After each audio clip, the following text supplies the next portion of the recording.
Issues at the West Line bus terminal as it relates to how buses assemble and operate at the terminal are still unresolved, but buses are back in operation, says President of the Sugar City Bus Association, Bernard Boland. Mr. Boland explained the issue affecting the smooth operations of buses at the terminal, which is still being renovated for several months. Well, it has to do a lot with how the bus drivers assemble themselves in the terminal, which would in turn affect the way the traffic flows in the terminal.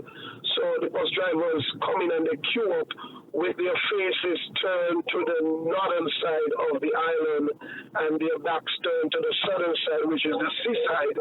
And there are about 3 or 4 of them that lining up are queued up with their faces turned to the west side and their backs turned to the east side. However, when that allotted space is filled, the west buses would queue up alongside them, which would, in argumentative terms, be double parking.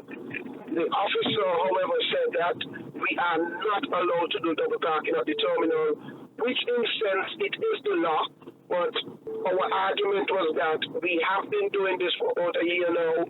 It is the only way that we can conduct our business at the terminal because of the limited space that we have there. And so that was just a simple argument that we understand that it's against the law to do double parking. Of course, we agree. And we don't want to disrespect the officers or disrespect the law. But we have been operating this way for about a year now. Mr. Boland explained that the issue came to a head early in the week, prompting an emergency meeting with the bus drivers on Thursday.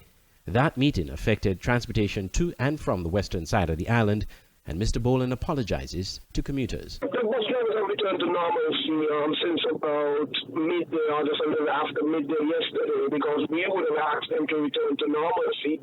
So the bus drivers have returned to normalcy, and we do apologize to the traveling public for the hiccup in getting around yesterday morning, but we almost agree with Mr. Huey that, there are times that we just have to do certain stuff so that we can make our business much better than what it is, and it's only us trying to make our business a lot better for us and also the traveling public. The association met with the police and Minister of Transport, Lindsey Grant, and were promised a solution would be put in place.